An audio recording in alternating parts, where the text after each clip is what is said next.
Welcome back to Kings of the North. Doug Lesmerises with Bill Landis and our very special guest to kick off the show, the king of the West Coast, but now also really the king of America, the king of your hearts. Yogi Roth is here with us. I met Yogi for the first time many moons ago when we were in a college football playoff mock committee room together. And I was like, who is this guy? He's climbing mountains and he loves ball and he's full of energy and he knows what's up. And now look at us, Yogi. Here we are. Here we are. What a memory. I still have my folder behind me from that exercise. I don't know who you got to be that day, but I got to be Rob Mullins, which was really fun. Nice. To be the chair and learn what it was like to lead the committee. And I think it gives us all a little empathy every Tuesday night when the rankings come out of like learning about it. Like you, I'm sure I want to go back to see what the 12-team process is like just for the experience. Maybe we'll do it again next offseason, man. Maybe. We have this much empathy before we start shouting about everything that's screwed up. It's like, Yogi, just so the people know, you're on Big Ten Network. You also have your own thing operating with Y-Option. Before we dive in, this is going to be a big Oregon show because guess what? Oregon's the #1 team in the country and they're in the North. Where can people find you, Yogi? How can they consume what you're putting out there? Yeah, thank you for that. Great honor for me to be with Big Ten Network and Fox. Had a bunch of games, obviously, all season long with both of them. That's been a blast. I'm heading to the studio this Saturday, so we'll be covering Ohio State, Northwestern, and then, of course, all the games throughout the evening. So I'll be in studio, which is different, right? I've only done that one other time this season, so that'll be enjoyable. And then what I've tried to do is, taking a page from your playbook, is try to create something that that you get to own, that you have some agency around. So we created Y-Option this past offseason when the Pac-12 adjusted dramatically, like we all know, as well as the Big 12 and the Big 10 and all these leagues, and really wanted to celebrate and talk about college football through the lens of the West Coast. And I spent 20 years on the West Coast, and I think a lot of times narratives come from other parts of the country. And I said, well, what if we started sharing it and how we feel on the West Coast about college football? So you can go to Y-Option.com. We got 2 shows every week. We've already booked you for the week of the Big Ten title, so now you can't get out of it because I just said it on your show, man. So it's been fun. A lot of good stuff. Just had Andy Staples on, Carson Swessinger, the Big Ten leading tackler. That episode will come out later today. So it's been a blast, man. Jim Thornby and I are trying to have some fun with that. Awesome. And look at us here, like Oregon. This is where Landis, right? Oregon, it's West and it's North, and here we are all together. And so Yogi is the guy we want to talk about Oregon with Landis because, like, Bill, I want to get into this first. Like, aren't you and I, Bill, fascinated by Dan Lanning? Yes. And that is the perfect word, I think, for it, right? I find myself increasingly fascinated by him because the more like I'll watch a Dan Lanning press conference or just watch an Oregon play a game, I'm like, man, this guy is like maniacal. But in a way, I don't know, in a way that maybe previous maniacal head coaches have been perhaps a bit off-putting. I don't know that I find Dan Lanning off-putting. I find him to be fascinating is a good word, incredibly interesting, like just the way he thinks about the sport and the way to attack a game.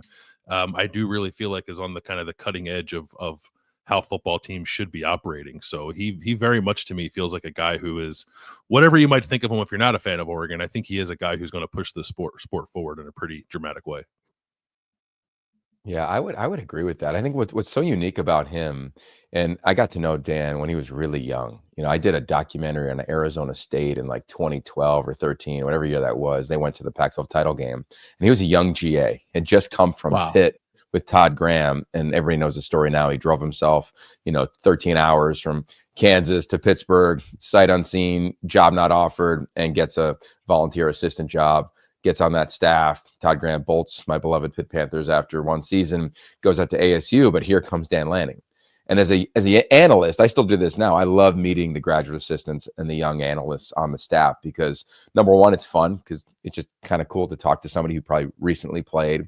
Number two, you're trying to track the profession a little bit. And you could tell from the very beginning that Dan Lanning had a way about him, right? And it wasn't like a way of like he was so steely-eyed and determined. He was just cool. Like, he was just a cool guy to kick it with. And I'm talking to him at Camp Tonazona, which is out in the middle of nowhere in Arizona, and we're just spending 20 minutes in pre-practice, shooting the bull and just talking about life. So I had known him for a long time. And then, of course, you track his career. And once he got the Oregon job, I remember flying up there and I did a show with him. You could check it out at Y-Option from his first season, right? His first month or two there. And what I learned is something that I think a lot of us have learned about him is that he was on this track the Kirby Smart, the Nick Saban, the Jimbo Fisher, the track of all these guys that he was around, their ecosystem or worked directly for them. And when his wife was diagnosed with cancer, it really impacted how he viewed life, let alone the job, but in addition, the job.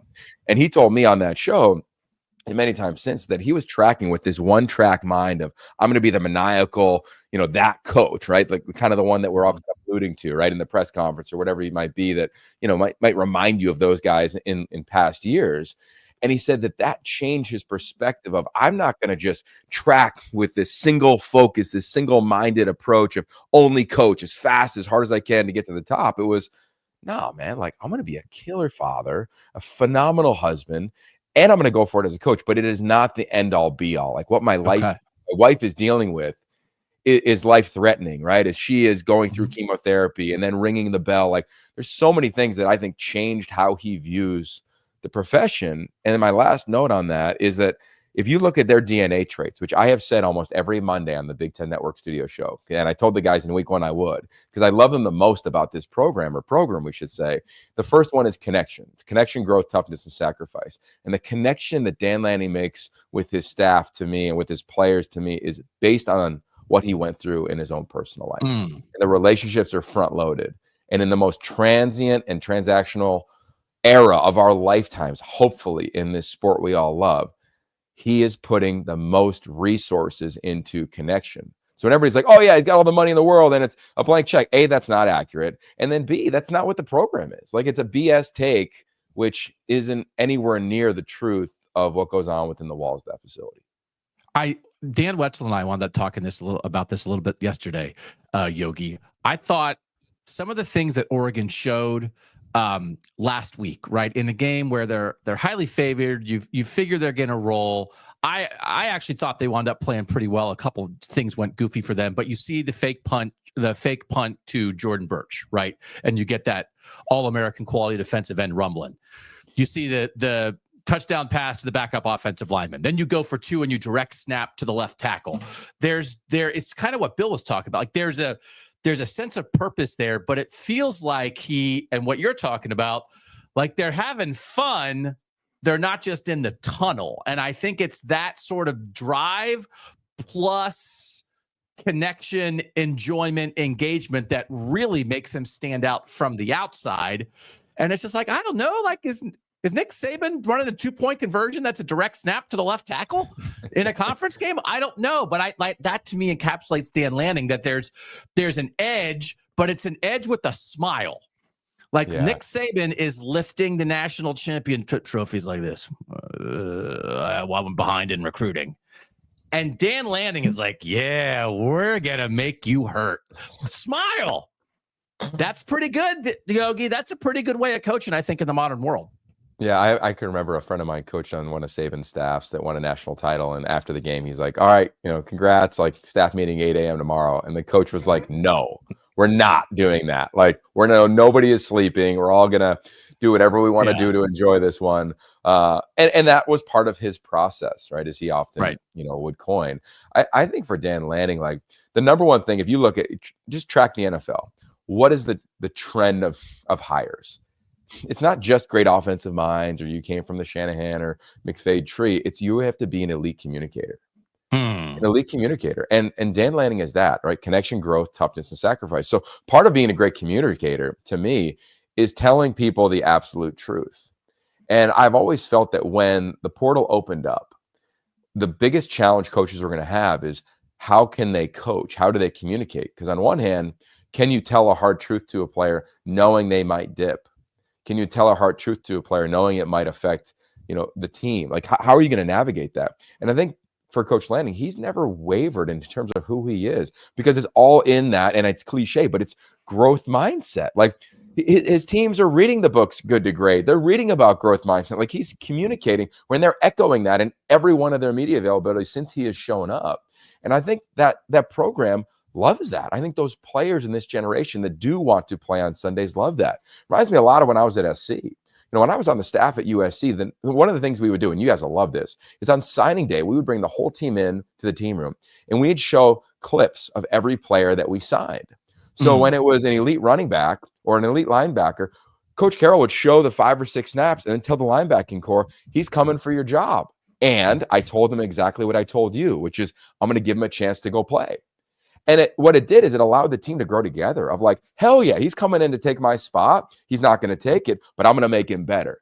And when I look at this team, when I go up there for practice, and, Coach Lanning has allowed me to, I think, to peek under the hood a little bit up there. Mm-hmm. It has got some beauty to it, man. I mean, it has got some true transparency to it, but not in the way of like, you're not making the play, move over, here comes the next guy. It's, you might not be making the play, but here's how you can do it. Here's another shot. And I love that for this team. I mean, he has leaned and hung on with guys that maybe everyone has said should have gotten rid of Trayshawn Holden. No, he hung with them. He's brought in guys like Tez Johnson. And when you look at the portal, there's Jordan Birch, 5-star going to South Carolina. There's Tez Johnson, 0-star who went to Troy. And you start looking at all the portal guys. You look at Josh Connerly at one tackle, biggest recruit in the world, in a helicopter on his visit. Then you go to the other side, and Johnny Cornelius, came from Rhode Island. Like, I just love that part of how he has said, these are the standards. You have to meet them. As the players say, you got to come in on Monday and go to the doctor and take the medicine and take the truth and then just go get better. And I think it's allowed this team to stay focused and not feel as though, and I feel this way with a couple of the other top teams, is every week it feels like an exhale win. Like, whew, yes, glad we got it. It doesn't feel that way at Oregon. It didn't feel that way when I was coaching at SC. Bill, I will say that the way Yogi's talking about that, it feels like, I mean, what are the two? Alabama's the modern college football dynasty, but what was the dynasty right before Saban? Is USC and Pete Carroll in that window. Is this half Saban, half Carroll? Is this like what it would look like? Is this like fun and focus? Like if that's what we're talking about here, wow. That seems like it would work. And I think I'd add in the development side of it, because I think what you're going to find is a lot of these programs are going to be able to, let's just take the quarterback position. And Oregon has a history of this, right? It was Marcus Mariota, and then it was Vernon Adams. If you remember Vernon Adams, big play VA, the Oregon audience will know him. And then it was Dakota Prukop. I can remember going to training camp. Dakota Prukop came from, I think, one of the big sky schools. I can't remember. It was maybe Montana State. And he's a huge name. Comes to town. It's the next biggest thing. They had 3 quarterbacks on the roster, including him in training camp. I interviewed all 3. The 4th was a guy named Justin Herbert. Never interviewed Herbert. And by week 4 or week 5, he was the guy. And then the legacy of Justin Herbert began. I say that of like, we're in an era where you can go get the next guy out of the portal, right? The Dylan Gabriel, the Bo Nix, the Will Howard, and the Will Rogers, away you go. I don't think Oregon is going to be built like that. I think they're going to get the best available. They'll go get the best D tackle available from Michigan State. And now look what he's doing on that team. Get D tackle from Houston. Look what he's doing on that team. Of course, the quarterback. But next year, they have Dante Moore. They have Austin Novosad. They've got, one, if not 2 big time high school quarterbacks they're going to sign there. Like, I think there is a real mix there that is not about like, hey, my collective can go get and buy the biggest roster. It's like, no. And I know this for them. They don't even talk about the dollar sign until they feel as though the player is in. And I think that's a real discipline that you have to have in recruiting. Here's the example, and I love the Pete Saban combo. Back in the day when you could do this, because now recruiting is crazy, we would never offer a quarterback until they came to camp. And it was awesome because you would have the top 15 quarterbacks it was like an Elite 11 finals at SC's campus in June heading into their senior season. And then you'd pick from that. Right. And it was amazing. And you can't do that now, obviously. But I think the way that Dan Lanning and his staff have done it is they're saying, let me evaluate you. Let's make sure this is a really good fit for everybody involved. Let's make sure the priorities are right. And then we'll talk about how everything else works. And that's probably a discipline of Saban. That's probably an element of the evaluation of Pete. And I think that's a cool combo. And the one commonality between those 3, they're all defensive-minded coaches. And I think there is something unique to that of an approach and a mentality. It's not absolute, but I think there's something to that. And then you add in the final thing I'll say for Oregon is what I think is a massive differentiator. In the NFL, my humble opinion, when you think of a team, you instantly think of the quarterback. In college, primarily, you instantly think of the head coach. In Oregon, I think you think of the brand because it's just different. And now you have a guy who has taken up all of the oxygen that Harbaugh and Saban, I think, have left behind in college football. He's taken that. I thought he would. I said it all offseason. It's come to fruition. And then you add in the brand of what Oregon is. You add in the depth that he has and now that program has. I think they're just getting started, man. Like, I don't care what league they're in. I mean, they're going to go, and I'm excited to track that thing along for the ride. We've had this conversation, Yogi, a lot about Ryan Day, and at what point do you start to separate like the previous successes of the brand and start attributing the current success like to the guy who's running things now? Like, how do you separate Ryan and Urban Meyer? How do you separate Ryan and even Jim Tressel and Woody Hayes? Because Ohio State's been recession proof for so long. Obviously, Oregon is not in that same boat as a program historically, but I do think the brand in some respects does carry not similar cachet, but at least some cachet, right? To the point where I think it is maybe difficult for people to embrace the idea of Dan Lanning being that guy who takes up all the Jim Harbaugh and Nick Saban oxygen, and maybe he's just kind of riding the coattails of this preeminent kind of West Coast brand right now. I guess, like, how would you slice that up at the moment? Like, how much of what we've seen from Oregon right now is the brand sort of sustaining something for this program, and how much of it is Dan Lanning kind of taking that previous success and turning it into something different now and moving forward? Well, I think if you talk to anybody out here, they'd say Rich Brooks. Then they would talk about, you start going down the list of all of the coaches that have had tremendous success at Oregon. I mean, it was always part of the family, right? You can go from Rich Brooks, to Mike Bellotti, Chip Kelly. I mean, they were all part of the family. Mark Helfrich. They were all people that were Oregon people, right? Oregon coaches. It was the ecosystem. And then it was like outside the family to Willie Taggart. He obviously dips after a year for his dream job. Here comes Mario Cristobal. He brings back a toughness and a recruiting element that it wasn't necessarily there prior to him showing up.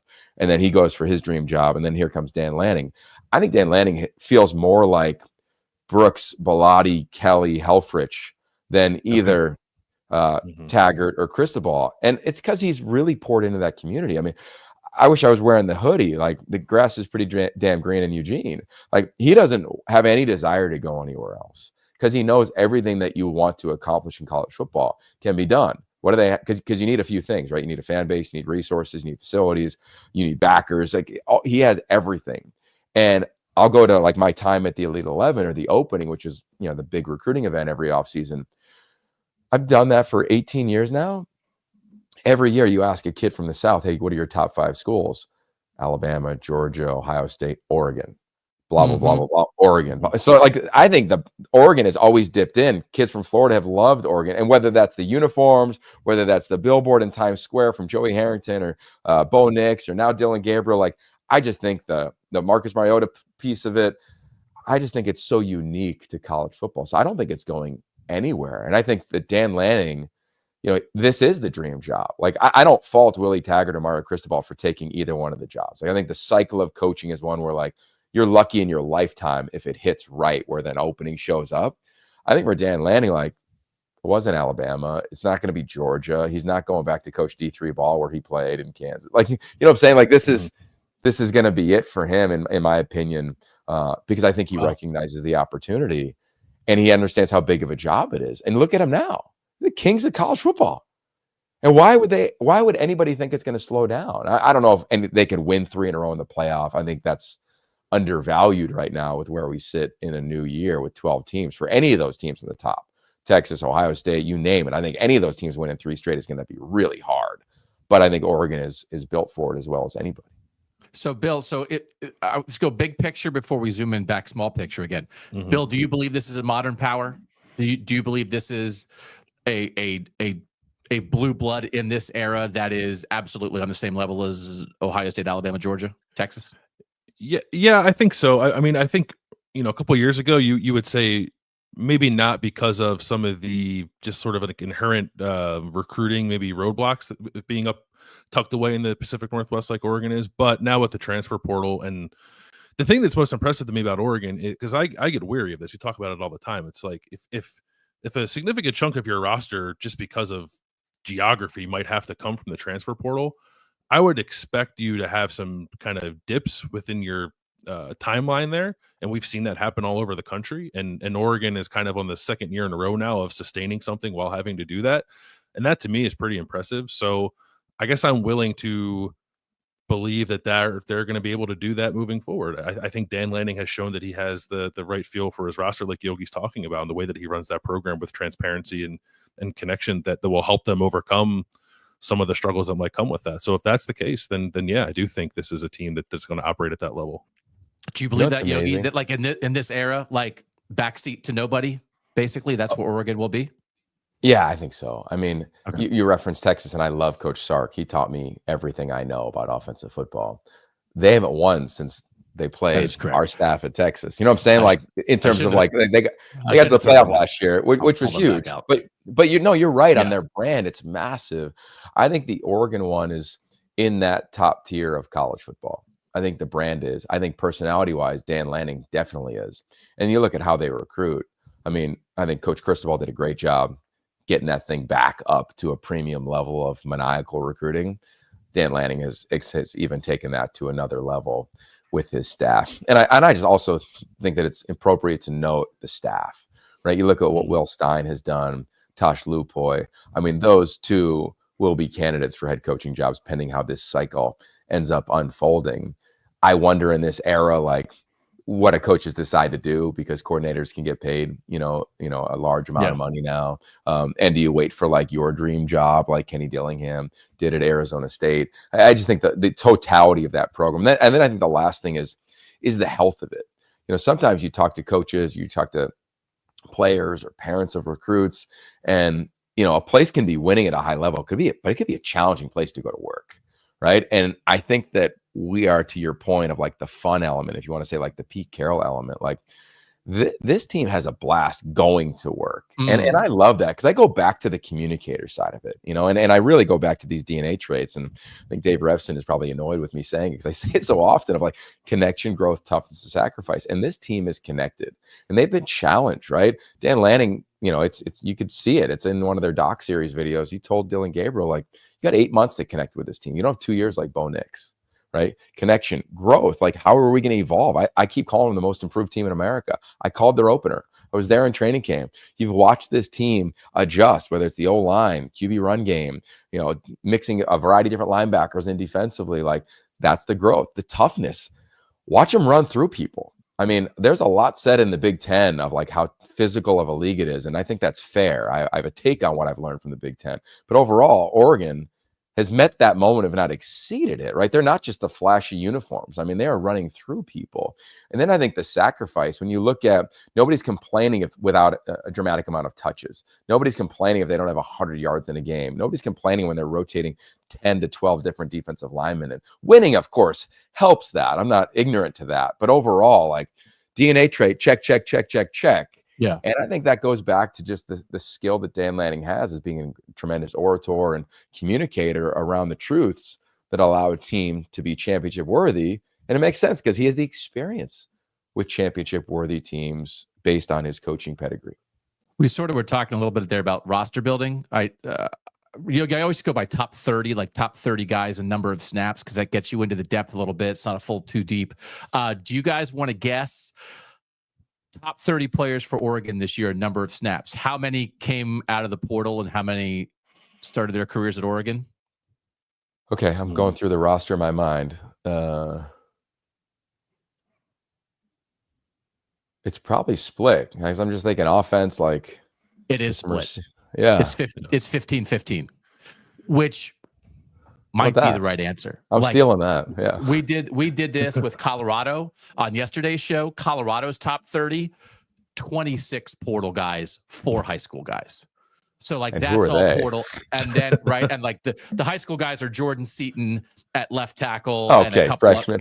A couple other guys. But other than that, I mean, it's like we were saying with Dion. When Dion went in and said, "I'm bringing my luggage," and it's Louis, like, nobody who was in that room is still there. But then there are going to be, and we'll do this eventually with all 28 of our Northern teams. What's their breakdown of their top 30? I'm sure we're going to have teams that are more like 27, 24 are out of high school and not the portal. Does that split, Bill, half, right? Like Jabbar Muhammad and Cody Savage and a bunch of half, but then Josh Connerly and Jordan James and some guys internally. Does that seems like maybe that's about where the winning formula might be, Bill?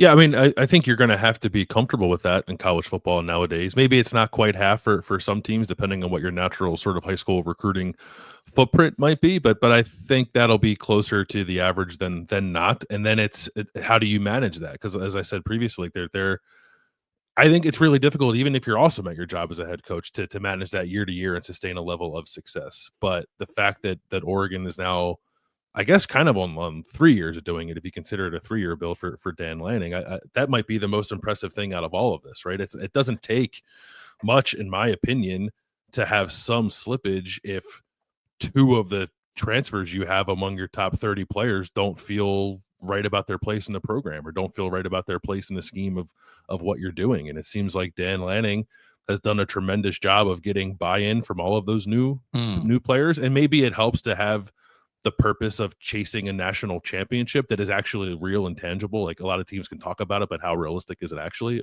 It is realistic at Oregon, so maybe that helps. But yeah, I don't know.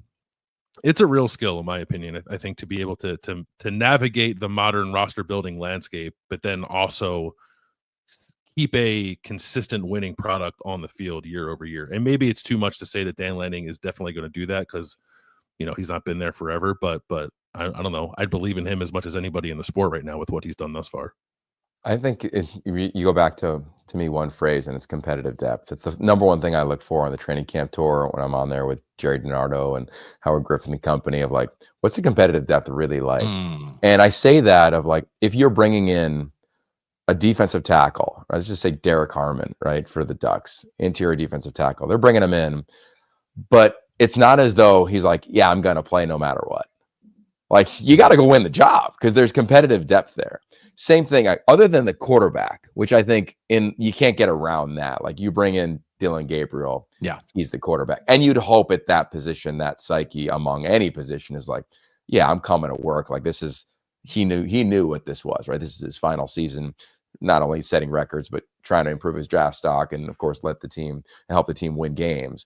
And I think that's what helps. I think when you talk to a bunch of coaches off the record, at least when I do in advance of games, and they're struggling and they have a bunch of new faces, to me, it's the competitive depth that didn't exist. So look at any team that is, call it 27, if you want to look at those, out of those 30 numbers or 30 players, I would imagine the ones that are struggling, that are also high in terms of a percentage of players or amount of players that are playing snaps that came from the portal, they didn't have to win their job against anybody necessarily. Like, they had to roll in and had to play. Right? And I think that's a fair element, right? So then you go to, all right, well, what is the culture like? How is the coach communicating? Like, let's look at Indiana. Pretty much all their impact players, everybody but one player on defense and I think 3 on offense, came from the portal. When you look at key contributors, I bet it's a high number of portal guys that are playing. But, and I love this, majority of them never recruited by the Big 12, let alone the Big 10, let alone any major conference. So there's a total different chip versus, hey, I didn't work out at school X. I'm coming to school Y, but I think I'm sweet and I have the job.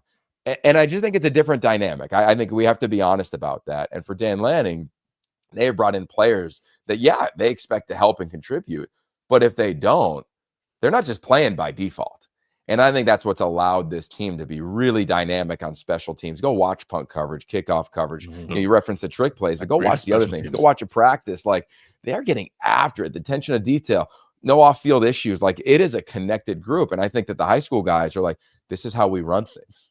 Why Kurt Signetti's having success, because his guys that came from JMU are like, this is how we run things. Yeah. And everybody has bought in. So that to me is the trend that I would study when evaluating that number you referenced.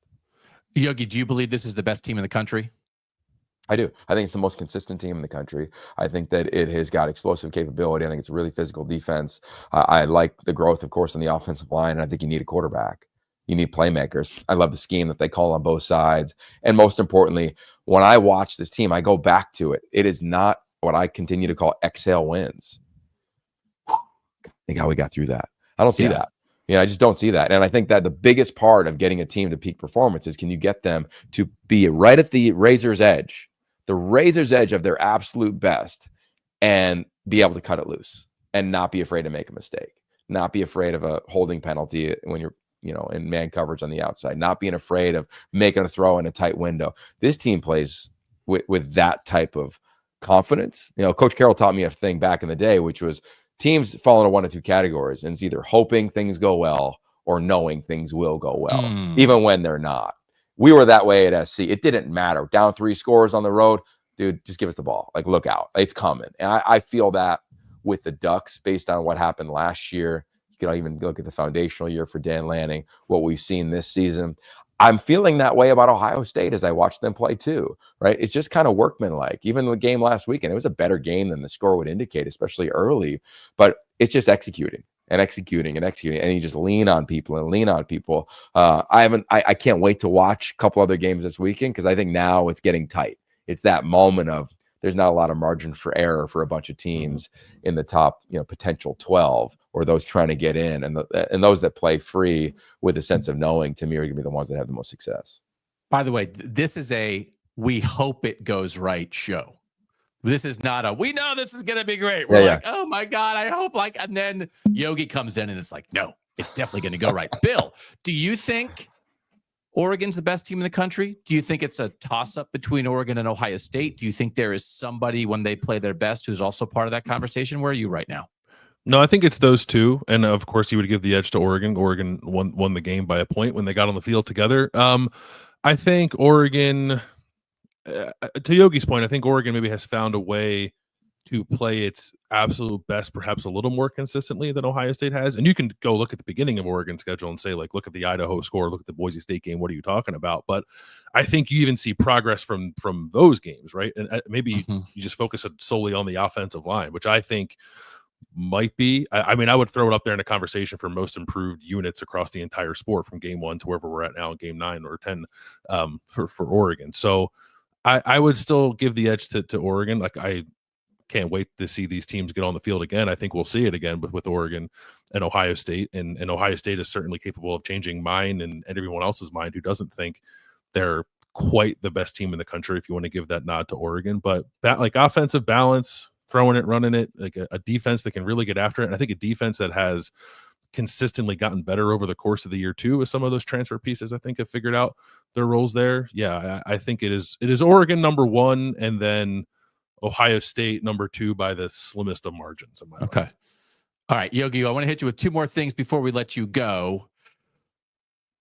Has the travel mattered? Do you think the travel, the 4 West Coast teams coming to these games in the Midwest or the East, the teams traveling out to the West Coast, there's been a lot of talk about it. I do think it's mattered some. Washington clearly is like practically 2 different teams, home and road. I've sort of been wondering if it's going to have an effect on Oregon, and Oregon's kind of handled its business. I'm very curious to see what this Wisconsin trip is like. Do you think the travel itself has affected the football?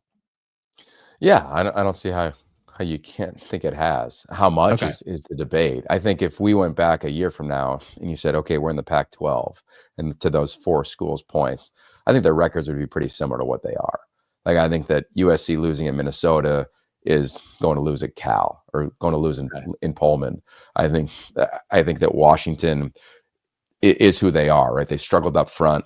Yes, they've done really impressive things at home. On the road, they've struggled. I think the same things would happen in year 1 with Jed Fish. So I don't know if the records would dramatically change. UCLA's probably would, just in terms of the gauntlet that they've had to play. Like, do they play LSU? Like those things in year 1. But overall, I think the teams are who they are in that regard. I think Oregon would win regardless. I think when you talk about the actual travel and the schedules and just getting accustomed to it, I think it's fair to say it's been a factor. I also think a new opponent has been a factor. I think when you've played somebody so consistently, you have a vibe for what Morgan Scalley, the defensive coordinator at Utah, does. Do you have any idea the vibe of what Rutgers defensive coordinator is? Like, not really. Like, you can study and prepare. And that, to me, is the thing that's gotten lost. I think also on the travel front, it's just been different environments for players. Like, I think for UW to look up at Iowa and be like, whoa. I mean, I called the Indiana-Washington game. Like, I don't think the environments are the reason, and I don't think they're swallowing opponents. Like, look what UCLA did in Happy Valley. They drive right down the field in the first drive of the game at 9 a.m., and you're thinking, no big deal. Right? They hurt themselves with 11 penalties and a bunch of unforced errors. But overall, like, I think, yeah. And I think the other thing is, like, the toll after the game on all of these teams, whether it's coming east or going west. Like, you just look at late Friday games, and you're not home until 9 a.m. the next day, or late Saturday games, like you're not home until the wee hours the following day, like how that doesn't affect coaches, whether it's your preparation, sleep, performance. It's definitely affecting, to me, how like the practice schedule the next week is laid out. So I'll be curious to see. Like, I'm a big fan of like, just stay that night, wake up early the next morning and fly back home. Like, just do your best to mitigate, some of those elements. So I don't think it's the biggest thing in the world. I think it's a way bigger thing for other sports. I don't think that's anything that anybody's looking forward to, and that's understandably. But for football, huge deal, no. A deal, yes. Okay. And last thing, this is not one of our northern teams, but clearly USC matters to the Big Ten. Where are you on them? Like, is this program teetering in any way now that Juju Lewis, is he going to wind up a Trojan or not, is kind of up in the air? Like, is Lincoln Riley and USC going to be okay, or do you have real questions? No. I mean, look, I think a couple things from the beginning, even when we spent time together in media days. I've always said that this is a foundational year for USC. I think the foundation is really solid there. I really do. And I get it. Like, oh my God, losses, NCAA violation yesterday that comes out. I think it's really solid, man. And here's a few reasons why. I'll be brief. Year one, they get the best player in the world. They've got one of the better offensive lines Lincoln Riley's ever coached coming back, all high school guys. They supplement a little bit in the portal, and they don't play Oregon. They don't play Washington, who are rolling at that point. And they're on the brink of the playoff. Awesome. Caleb wins the Heisman. Away we go. Come on back with a ton of hype, ton of expectation. This is just what Lincoln Riley does. He wins everywhere. And they got to replace the entire offensive line, and they do it via the portal. And they struggle mightily. They play Oregon. They play Washington. They lose those games, and it's a down year for SC. Obviously, they struggled defensively too. They make a bunch of changes. And this year, what did they do? They start to play the players that they found via high school for the most part, especially in the offensive lines. The guys in their second year in the program, whether it's second year via transfer or second year at a high school, are really the faces of the team. And you're feeling like, okay, feel pretty good about this thing. You look at what they did on the defensive staff, like it's as good of a staff on that side of the ball as you'll find, at least on paper, in college football. And I think also in terms of the acumen that they have, Lincoln Riley is clearly experienced. I don't think we can question that, like what he has done in his career. He's very capable of being an elite head coach. He is one, in my opinion. And then they just lose heartbreaker after heartbreaker after heartbreaker after heartbreaker, which is fair to criticize, whether you want to criticize play calling or clock management, whatever. Like, that's part of the game. But they're literally a handful of snaps away from a totally different narrative, whether that's they've got 8 wins right now or 7 wins right now, or they have 9 wins right now. And I think that's like a thoughtful reality. Now, in LA, SC fans, patience is not anything that this fan base likes, especially when given a taste of success. So that's why we're here, right? Have a little bit of that. Now, can they win out? I don't know. Can they lose out? I don't know. All of those things are capable, right? Jaden Mayava, who to me is a really gifted quarterback. He comes in, replaces the captain, the face of the team, the guy we're talking about for the Heisman after week 1. And I think that also is going to impact recruiting, right? If he plays well over these last 3 games, Juju Lewis, who we had at the Elite 11, like, he wants to play now. Like, that's the world we're in recruiting, sadly, at quarterback. I would never recommend a player to come in and play now at quarterback. Definitely not at a blue blood. I don't think it's in your best interest, especially if you've reclassified. But that's the reality where they sit. And I think if they do lose him, like, I know it'll go crazy on the internet, but I just think if they feel as though Jaden Mayava is the guy, then we're in a world where you're playing an adult, like a true veteran, or you're going to go get one. And that to me is going to be the dance. Like, what they decide at that position with Lincoln Riley over the course of the next 3 weeks, because the decision is going to have to be made. You got early signing day coming up. You've got the portal opening up. And now you got an evaluation of this quarterback that's going to be happening in real time. That's going to be the most critical decision that Lincoln Riley has made in his tenure at USC coming into this next offseason, because I do really like the foundation. I really like the class they have. I like the young guys they have. It might not happen again next year. It might be an 8-4 season next year, but I think that they have all the pieces in place if people can be patient for his success and the program's success in the future. Really interesting game this week between Nebraska and USC. Whew. New quarterback for USC, new offensive play caller for Nebraska. Like, let's see what that looks like. You can find Yogi on the Big Ten Network. You can find him at Y-Option, where they are just the best place to go for West Coast football. And you know what? Down the road, Yogi will be back here because we're going to bug him and we'll make him say yes. And he will bring Landis. We're working toward it. We're not going to be hoping. We're going to be knowing that we're going to have a great show, right? We're getting there, and Yogi's helping us get there. All right, he's Yogi Roth. Yogi, thank you so much for your time today, man. Anytime, guys. Have an incredible week 12, I believe we are in. And can't wait to see you in Indy. And you're right. If I was calling a game this weekend and could pick it, no doubt, Nebraska SC. There's just so much there to talk about, X's and O's, philosophy, mentorship, locker room, coaching. I mean, I think it's on CBS. Those guys are going to crush it, man. I can't wait to tune it. We'll be back with a little more Oregon talk right after this on Kings of the North.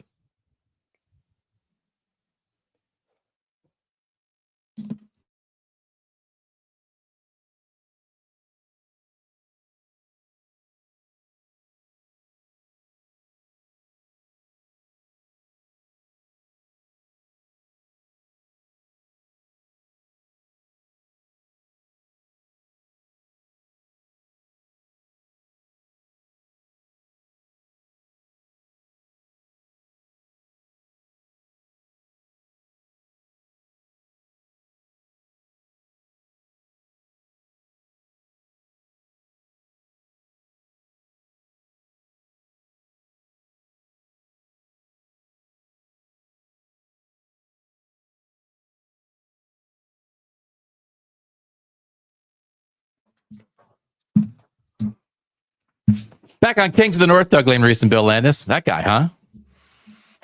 Yeah, he's pretty good. People in the comments are like, Bill's not saying anything. Because I'm listening to Yogi, man. I'm cool. I'm cool, not saying anything.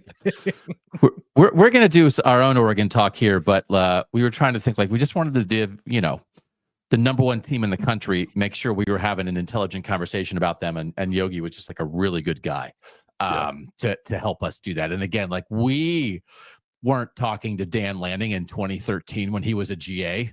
So we can let him tell those stories, and it helps you guys, our audience, get a sense of what that guy is about, what that program is about right now. You mentioned it the other day, Bill. It's like the betting odds for the national title. Actually, like, Ohio State's a slight favorite, even though Oregon's number one everywhere. It's like a unanimous in the AP poll. I'm sure there's obviously no discussion in the committee room about who should be number one. We'll get to Oregon's roster in a second because I do want to continue that conversation a little bit. But just the idea of a rematch, Bill, between Oregon and Ohio State, it certainly is not a guarantee. It was pointed out in the comments that if Indiana beats Ohio State, then we're looking at Oregon and Indiana in the Big Ten championship game. So we're not assuming anything. But Ohio State could not get to the Big Ten championship game and still see Oregon in the playoff down the line. So in the offseason, we talked a fair amount of, like, the idea of it's possible Oregon and Ohio State could play 3 times this year. But if and when they do play again, what do you think could potentially change there? Because obviously some of the big shots down the field where Ohio State got burned really helped turn that game for Oregon. And that would be, I think, sort of like square one of where Ohio State would start with. Let's make sure we don't give that up again, right?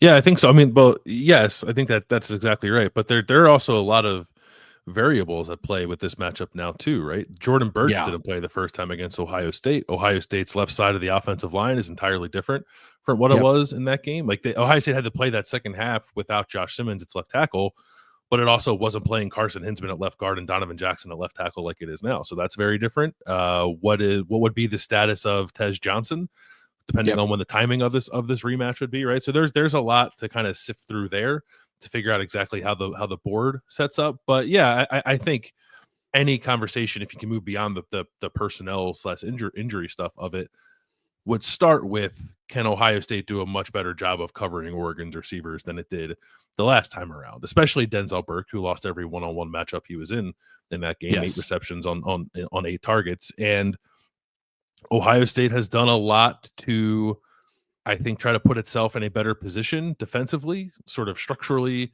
Some of the things that Jim Knowles is calling, finding ways to generate pressure, because Ohio State did not sack Dylan Gabriel in that game either. So that is the I think by far the most compelling side of the ball, again, if these two teams were to get on the field for a second time or even a third time, is how much better equipped now is Ohio State's defense to handle what Oregon might throw at them in a hypothetical rematch. Yeah, and we've talked about this. It feels like, I mean, Oregon is a great special teams program. They're very dangerous in the return game. Again, they aren't afraid the Jordan Birch fake punt on Saturday. It feels like Ohio State's making some strides. I think they're learning from Oregon. And Ryan Day has talked about that. They're putting Caleb Downs back on punt return sometimes. They're putting Travion Henderson back on kick returns sometimes. In a world where Tez Johnson, their most explosive receiver, returns punts for Oregon when he's healthy. Noah Whittington, their number 2 running back, who's really important, has returned to kickoff for a touchdown for them. Great. Like this is one of those, there's not, for a program like Ohio State, there's not a ton of programs that you can sort of look up at to try to learn from. But after that game, I mean, that game is an even game.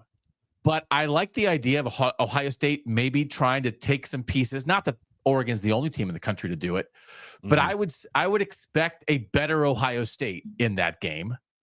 But also, Oregon is just such a combination of efficient and explosive. By success rate, which we love to use here as a metric, they are number, I believe, 7 in the country in offensive success rate, and they are 17th in the country in defensive success rate. They're a pretty balanced program. They cover pretty well. They're dangerous. You know, they're efficient. They're machine-like throwing the ball short. Then they will hit you deep sometimes. They're Oregon's only 25th in the country in plays of 20 plus yards, but they're 11th in plays of 10 plus yards because like their explosiveness is like a consistent like 12, 14, 16, like boom, boom, boom. They did happen to hit Ohio State with some big plays, but as we talked about with Evan Stewart, who really was dangerous against Ohio State, he doesn't do that every game. But I would expect, it's not that I don't think, so it's like, how would Oregon be better? Well, Jordan Birch will be back is a way that they would be better. And then if Tez Johnson and Marcus Harper are both healthy by the time Ohio State and Oregon play each other again, that would be a huge thing.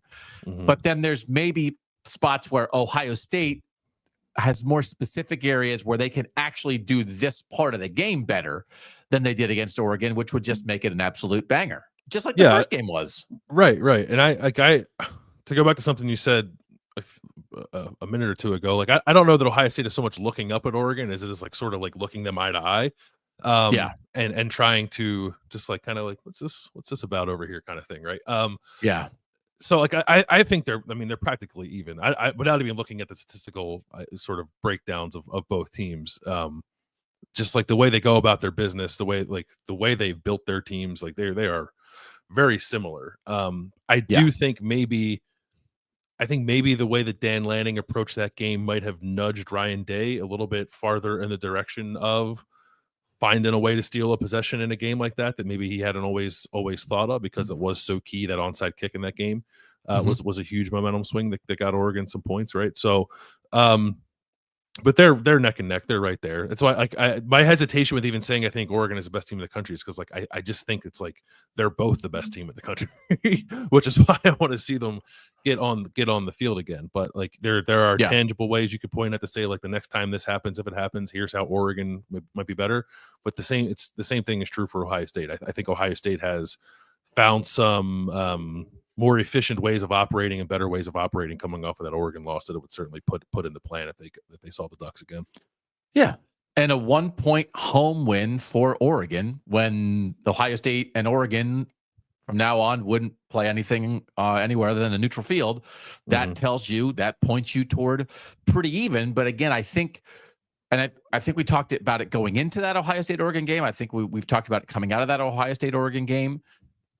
They are the two best teams in terms of combining efficiency and explosiveness.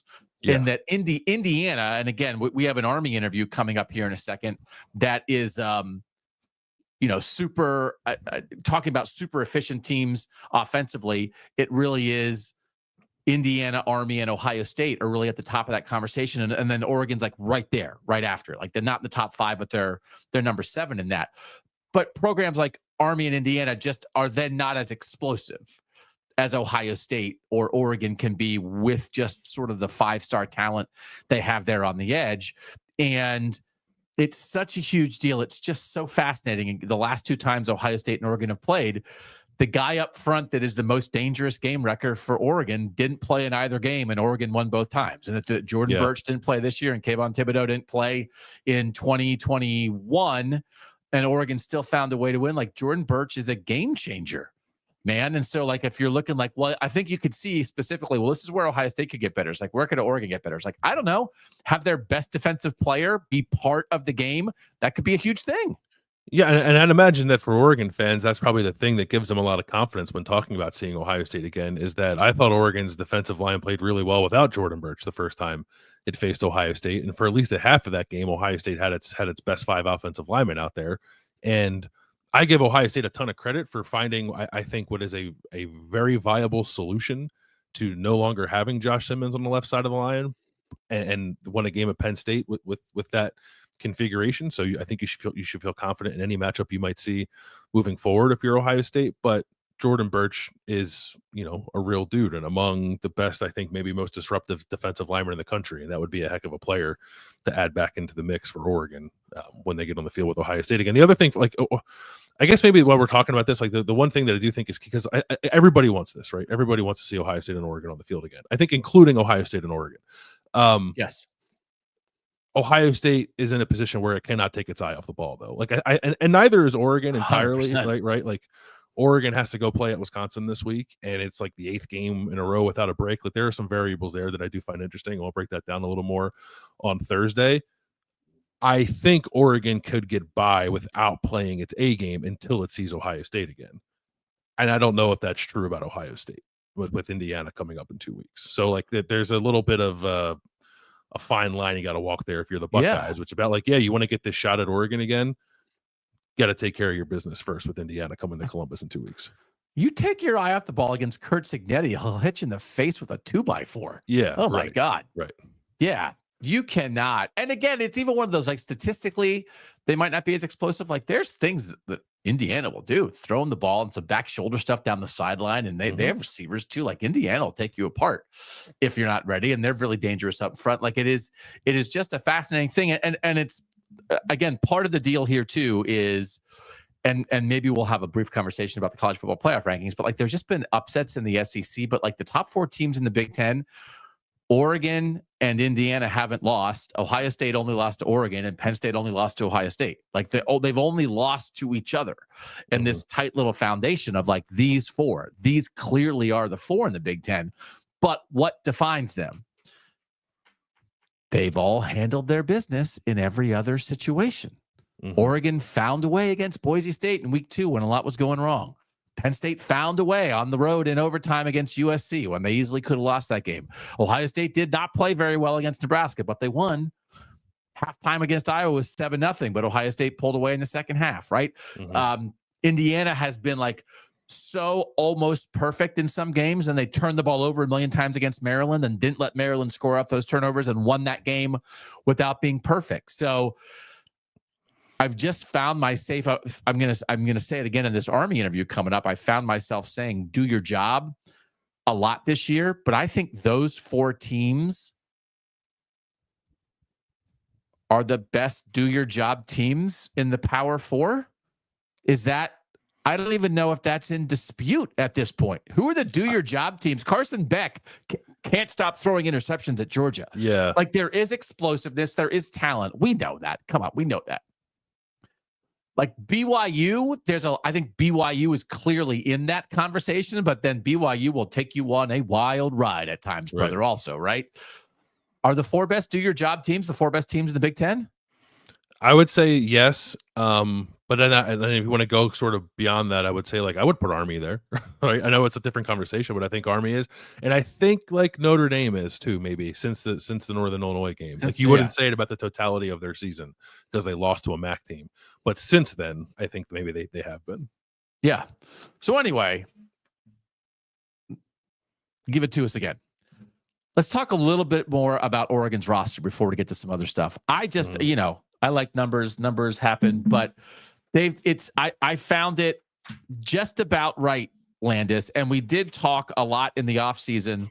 The transfers, so it's overall the transfers are 15, the transfers who came in this year and are in their top 30, again, that's almost more a little bit like Michigan to me, that it's 7. So it's 7 this year. So it's not, whereas Colorado is 14 this year. Yeah. Half of Colorado's most important guys have been on campus less than a year, right?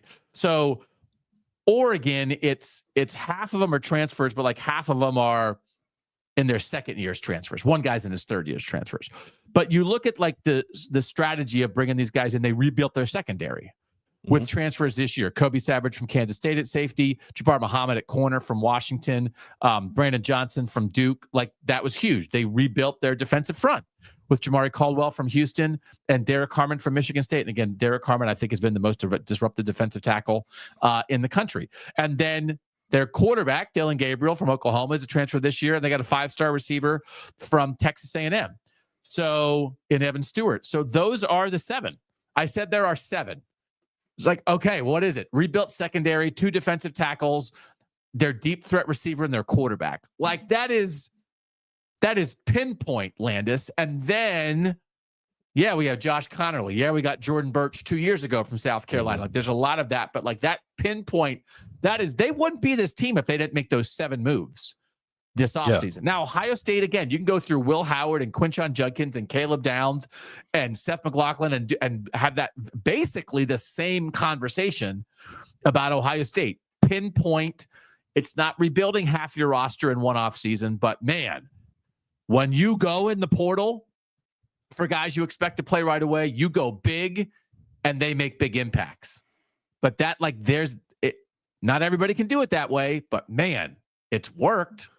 It has worked. That's like I'll try not to repeat myself from the conversation with Yogi, but like that again is the thing I go back to when I think about Oregon more long term, is how it was able to do that and then sort of implement it successfully, especially at so I think if you're going to tell me that you're remaking a position group via the portal and you tell me that it's either the offensive line or your secondary, I'm going to tell you you're probably screwed, because I think that those are the 2 position groups where communication and connection and just experience playing with the guys next to you or around you in your position group matters the most. And that's probably like an obvious thing to say, but we've seen a lot of teams undone by that. And frankly, I thought Oregon might be undone by that in their secondary this year. Secondary. Okay. To their credit, it hasn't happened. Like I thought maybe it showed up a little bit against Ohio State, if I'm being honest, and maybe that will show up again if Oregon does play Ohio State, or I don't even know who it would be, but another team that could throw out some similar receiver talent and a similarly dynamic passing attack. But there was a real opportunity, I think, for like, yes, you go out and get good individual players. Can they all play together? Or do they find a way to all play together successfully before you take a loss or 2 along the way while you're figuring that out, kind of thing? And Oregon has successfully navigated that in a way that I find very impressive. And for instance, like their offensive line, the 5 guys, and again, Marcus Harper's hurt now, but the 5 guys that they wound up settling on by week 3, 3 of them are been at Oregon the whole time. And then they added the other 2 guys are second-year transfers. So that wasn't. So their O-line, I wouldn't say that about their O-line this year. No, but I do. So like that, you could see in like a Johnny, and it's one of those things. We talked about their tackles a lot coming into the season. We thought maybe Oregon had the best pair of tackles in the country, and it's practically the blueprint. One is a 5-star, right? Southern California, right? Josh Connerly, everybody wanted, and you win that battle.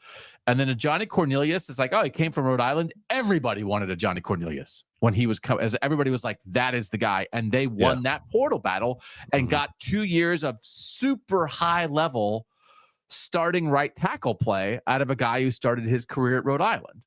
So it is practically the ideal way to work the portal, because it's not just a 1-year guy, it's a 2-year guy, and the ideal way of recruiting and developing a high school left tackle. And that, again, in a world where we're 15-15, and now Oregon's picking up the high school recruiting.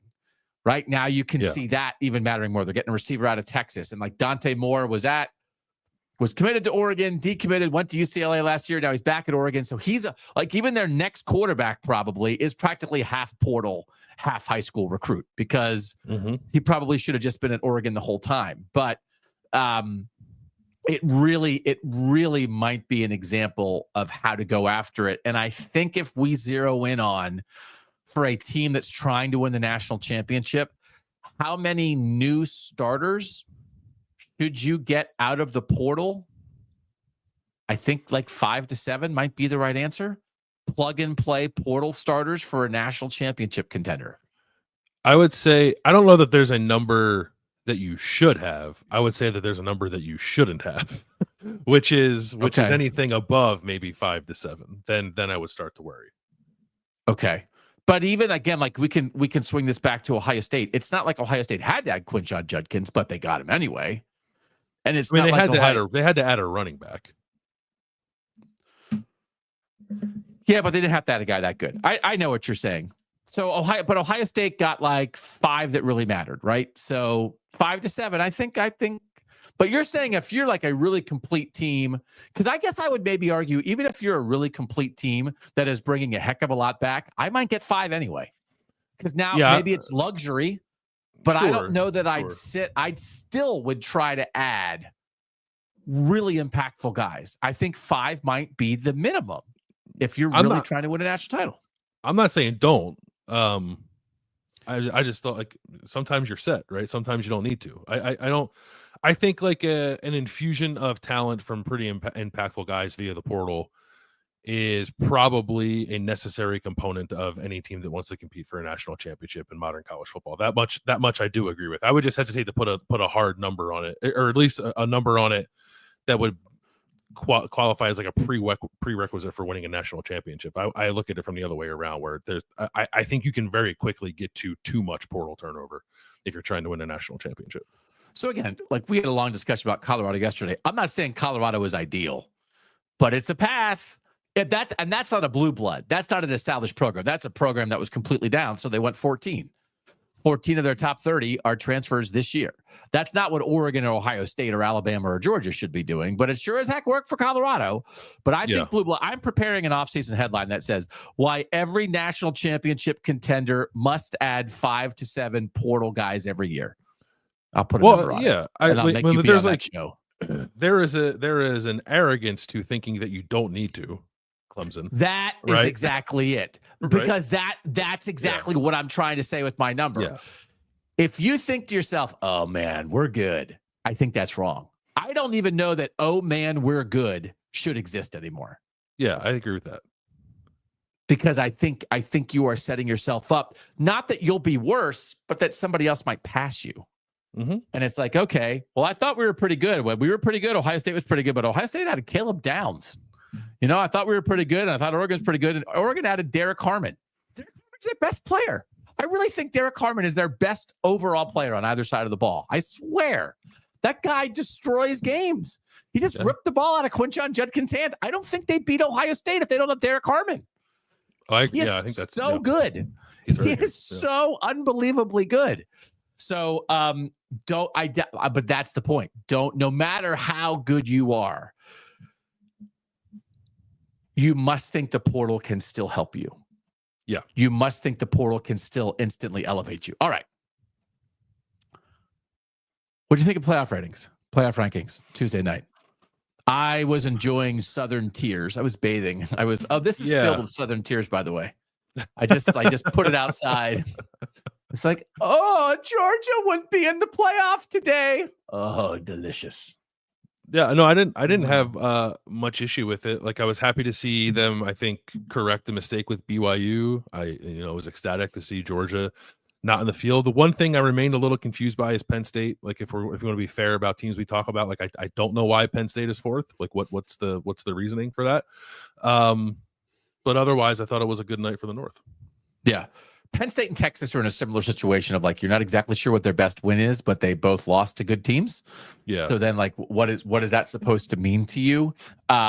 It's a little weird. I do think so. Indiana and BYU were both behind Tennessee last week, and now they're both ahead of Tennessee, right? That's one loss Tennessee that got upset by Arkansas and has a win over Alabama. And like, what would cause you to do that? I actually think you could look at the Indiana win over Michigan and say that is a proactive thing that happened that made Indiana moved past Tennessee. If you were still, I'm not sure about Indiana. And it's not that Michigan is a blue blood. And our guy John points out that Michigan's schedule has been an absolute gauntlet, right? That they've lost to,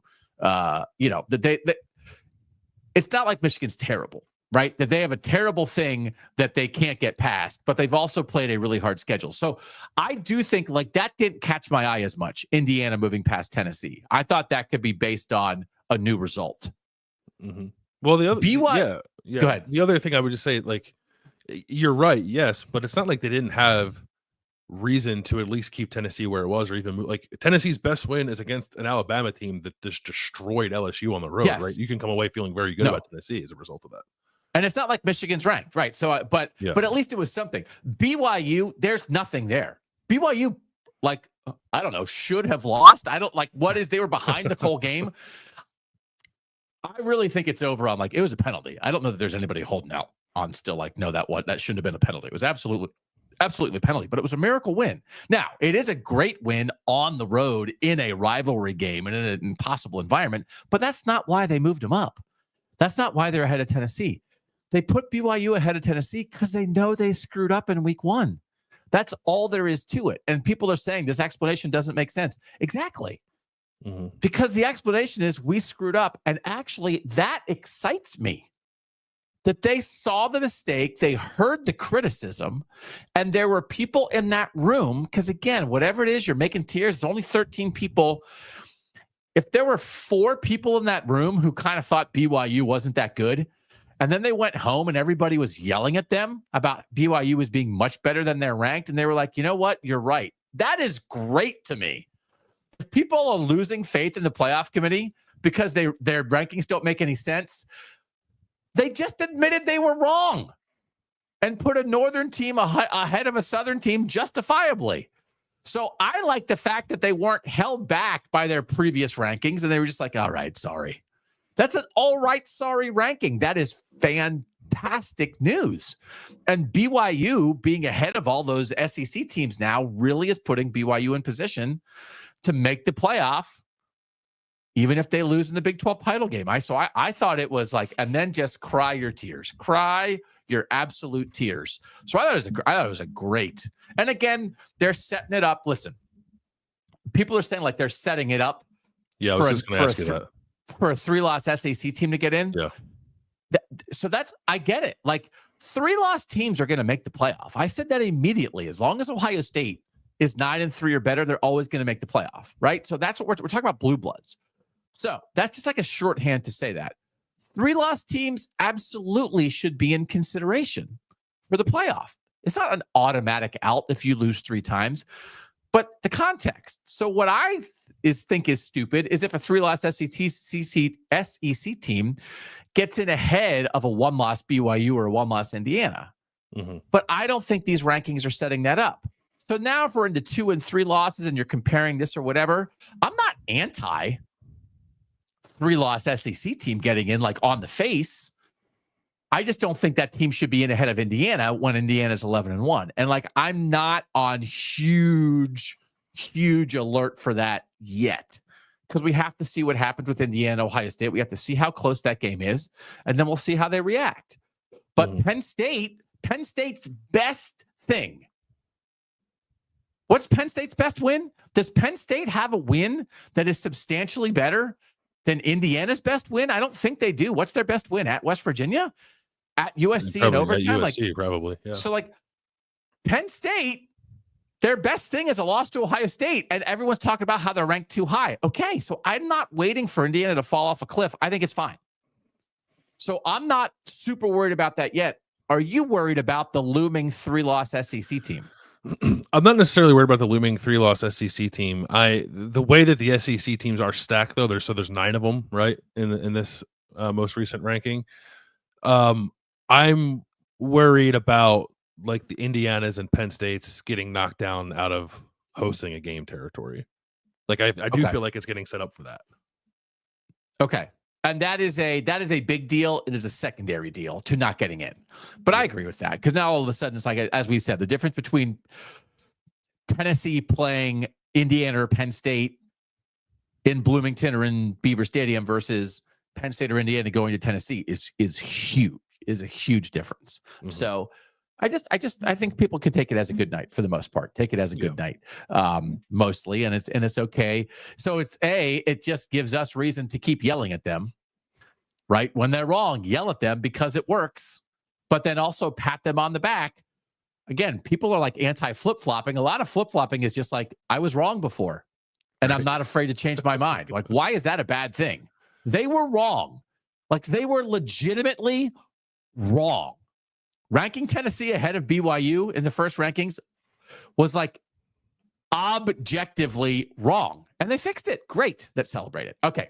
When we come back, you want to make sure we talk enough Army, right? Is that right? You want us to talk enough Army?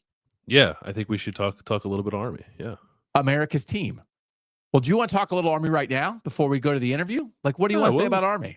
We could, don't forget about them. Like, I know that Notre Dame blew Navy's doors off. I think Army's better, and I don't think Army will kind of choke that game away the way that Navy did, just kind of fumbling it over and over again. So what we can talk about Notre Dame Army later on when we get closer to that game. But I just think it's important, for as much as we talk about Boise, and it does feel like as long as they handle their business, they're going to be the G5 team.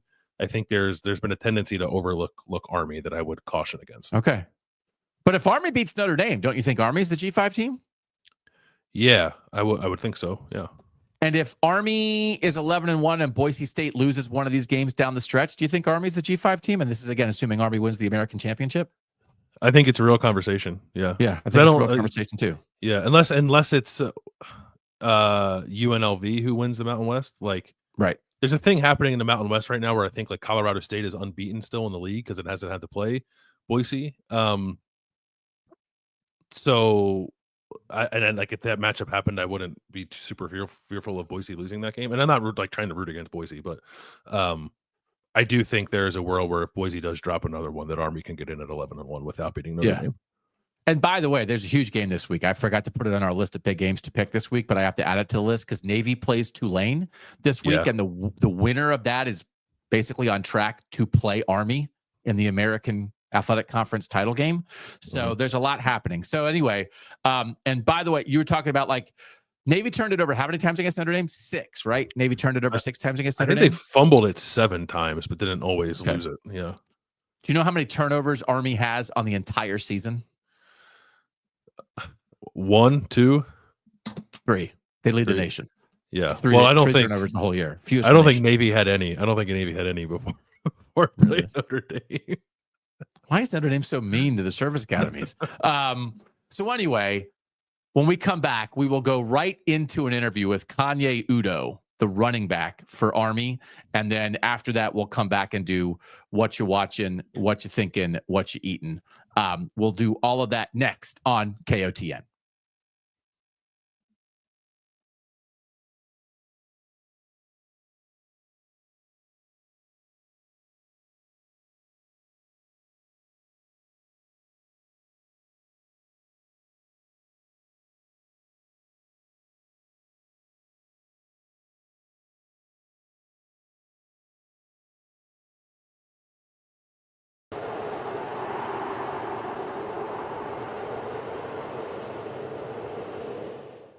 Joined now by Kanye Udoh, part of the Army backfield. Kanye, we're excited to have you on the show, but can I ask a question for my mom real quick, if this is okay with you? So I grew up in Pennsylvania, and there were a couple times when we would drive up to West Point to look at the leaves in the fall. Mm-hmm. How are the leaves? How are the leaves right now? The leaves at West Point are pretty beautiful. They're like all orange, of course. And then they just like, it looks like something out of a postcard. Like, it's beautiful. Beautiful. Okay. Now we can talk ball, man. We got to talk leaves first, then we talk ball. Kanye Udoh, you know how good this rushing attack is. And I want to explain this to the people who maybe are not watching Army football every single week, although they should be, because Army is 9-0. Army is on its longest winning streak since 1949-50. Army is number 16 in the country, its highest ranking since 1962. You guys got away from the triple option a couple years ago, but you are still the best. You have the most rushing yards per game in the country, but you also have the best success rate. So it's not that you do it a lot, you do it better than everybody. What is the key to this rushing attack being so proficient, Kanye, and efficient? First thing is definitely our mindset. All 11 guys on the football field, from the quarterback to the wide receiver, lineman, running back, everybody who's on the field, they just had that mindset that we're going to blow people off the ball and that we're going to run the ball whenever we can run the ball. We're going to do it at will. Then we're just like very, very efficient with what we do, and we're very precise with how we block and everything. That's the word, right? That, again, for people – 2 years ago, Army really transitioned away from the triple option. That triple option is a little bit of like keeping people off balance, and you used to be able to cut block, and they outlawed that. There is not anything like tricky to what you guys really do anymore. There's some looks, of course. Everybody runs read plays, but it's the precision. Right. That's the thing. Like, that is, how hard is that to get down where 11 guys are doing their job every play? It's something like you said, we got away from the triple option last year. So, like, over the spring, I had to learn essentially how to do the triple option stuff and, like, the precision into it. Like, I was not expecting it. Like, every one little step that you take, it makes a huge difference of how the play hits. If it's a fumble on the ground, how the defense reacts to it. It's, like, so precise, and the timing is, like, so exact. Like, it's down to science almost. And we rep it every single day over and over and over again. Okay. What are practices like? Like, are the practices like military exercises that you guys do? Are they more fun? Does, like, Coach Monken, like, relax a little bit? What's it like to practice football at Army? It's like any other program, really. Okay. But, I'll say our practices are a lot more intense than other programs as far as like the physicality and the tempo.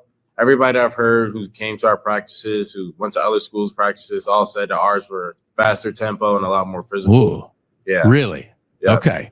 Okay. I was just rewatching stuff and watching you guys, but I just rewatched the whole Air Force game from a couple weeks ago when Bryson Daly, your quarterback, was out, and Dwayne Campbell came in and did a great job. You talked about him after the game, right? Like, you were like, the way he handled his business. Right.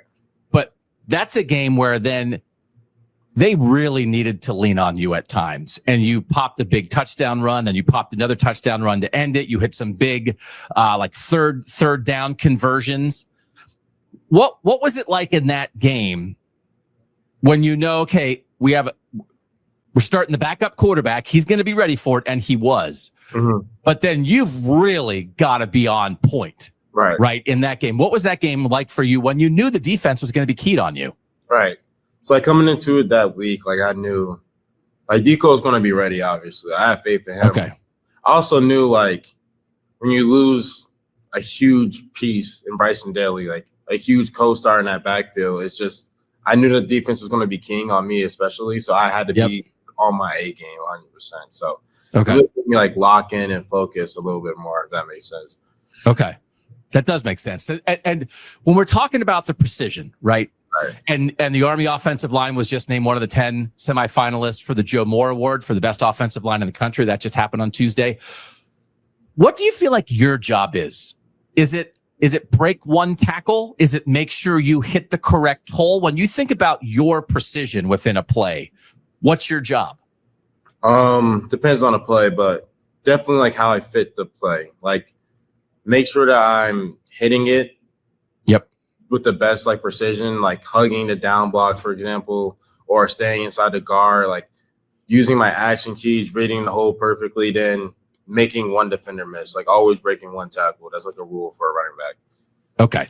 And how do you think you've done your job so far this year? Yeah, I've been doing pretty good so far. 6.7 yards per carry. That's pretty good, man. 128 carries, 856 yards. Again, this rushing offense. One of the drives last week was such an interesting game with North Texas. We know they like to go fast. We know you guys like to control the ball. You had a 21-play, 94-yard, 13-minute, and 54-second drive. Yeah. And for people who don't know that, that's a quarter. A quarter is 15 minutes. You ate up a whole quarter of a game. What was that drive like? Do you get bored? Do you get tired?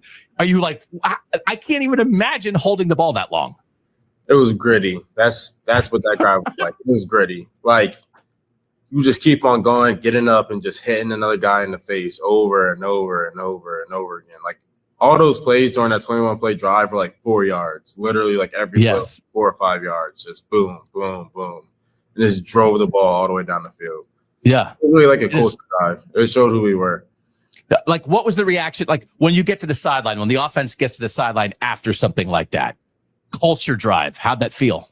It felt good, but I wouldn't say like we were shocked about it. We were kind of just like, yeah, we said we were going to do that. It is fascinating to watch what is unfolding here, and it's so fascinating that you chose to be part of this, because you did have a bunch of other college football offers coming out of high school in New Jersey. Mm-hmm. Rutgers, right? Syracuse, Nebraska, teams like that. Am I getting that right? Mm-hmm. Why Army?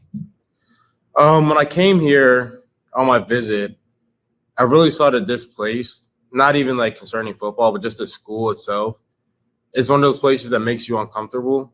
And if you want to grow, you have to be in uncomfortable situations. Like, you can't grow in comfort in life. And I realized that if I want to be a better version of myself, I'll have to go to a place that will make me uncomfortable. And then the football aspect, like, it's really like a brotherhood here, and there's a whole bunch of people who have your back, and just something I want to be a part of. I like comfort, man. I'm like a couch guy. I couldn't be handling this. Look at you with the So how does that make you grow as a football player? How does that make you grow as a person when you're put in those situations then? Like, it's no matter what happens on the football field, like, you don't flinch. Like, you have the same reaction. Like, you've been through worse. You're mentally tougher, I think. And then you just build up that resilience and that mindset that you can just crush somebody. Okay. Did you have an inkling that this might be a great football season? Like in preseason practice or anything? When did you, 9-0, man, this is hard to do. When did you have an idea that this football team might be special? Over the summer, definitely.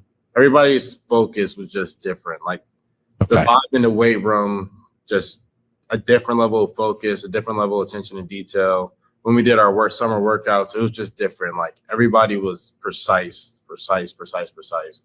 Like, if you didn't finish through the line, somebody was holding you accountable. Like, he didn't finish through the line, restart that rep, like stuff like that. So it was really just the culture and then just that focus. Unbelievable. You guys have 3 turnovers, and I don't want to I'm knocking on wood, on whatever like this. You only have 3 turnovers the entire year. That's the fewest in the country. How do you guys emphasize ball security? And when you are running it as much as you do, how do you take care of the ball so well? It's also part of our culture. Like, it's one of the things that we stress the most. Like, if you have a ball, don't give it up. Just make sure that you hold on to it 2 hands. If we hold on to the ball, we can win any game, and we really believe it. So, I'm watching you. You're popping those 40-yarders, and then by the end of the run, right, you've got 2 hands on the ball as soon as you know that tackler's coming every single time, don't you? Right, yeah. Okay. I'd just be out there. I'd be having the ball loose, and I'd be like, here I go. I'd be fumbling all over the place. Okay. This opportunity here, it's such an interesting time in Army football. You're in a conference again this year, in the American Athletic Conference. How does that feel? And knowing that your success can lead you to a conference championship game. You want to win every game regardless, whether you're in a conference or not. But is that kind of cool that you guys might be playing, if you keep up what you're doing, in a conference championship game, just having that opportunity maybe? Right, yeah. It's different than last year when we were in a conference. Like, this year, it's like we're playing for a championship this year. Obviously, you want to win every game, but it gives you that goal. It gives you that tangible goal, really. Yeah. I think that's very cool.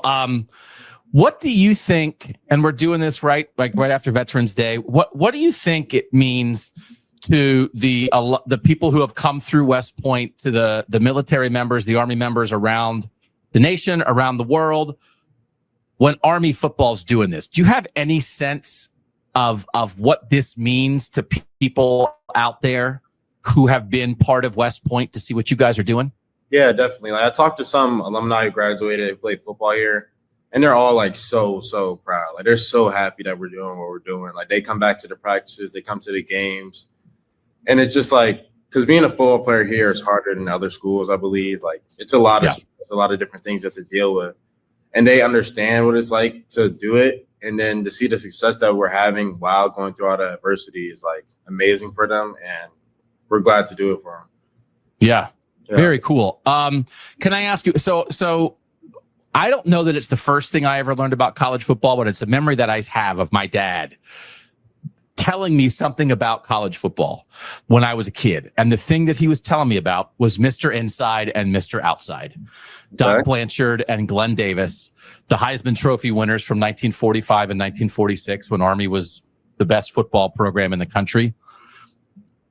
We know what that time was in Army football. And we also know that you guys are young men and you don't necessarily have to worry about stuff that happened 75 years ago. But what are you guys as players, what are you aware of when it comes to Army football history?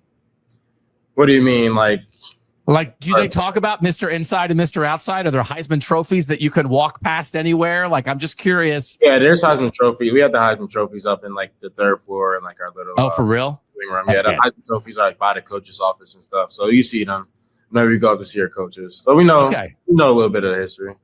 I'd be walking by the Heisman trophy. I'd be petting that thing every day, man. You got to walk by there. And are you more Mr. Inside probably than a Mr. Outside? What would you call yourself if we were applying nicknames here in 2024? I think I could do both, but I've been used a lot in the inside this year. So yeah, but you're comfortable with both. Like if you can get to the edge, you can run through a guy or run around a guy, right? Yeah. Okay.